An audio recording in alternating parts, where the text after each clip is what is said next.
I would put it in a trust. I have had clients do this. I have had clients give my second spouse a life estate. It's just in that trust, you're gonna have exact terms.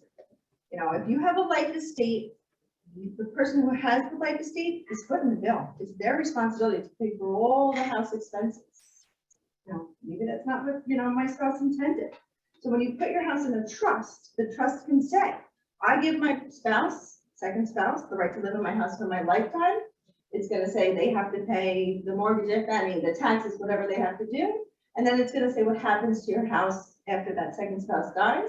But it's also gonna say what happens to that house if your second spouse doesn't pay those debts. You know, what happens then? You have more control. So that's why I think, especially if it's a second marriage, it's important to do that type of thing. And again, we usually want our spouse to have the right to live there. And I understand that we want our kids to ultimately inherit. So that's why it's so important that you lay out all those terms very specifically.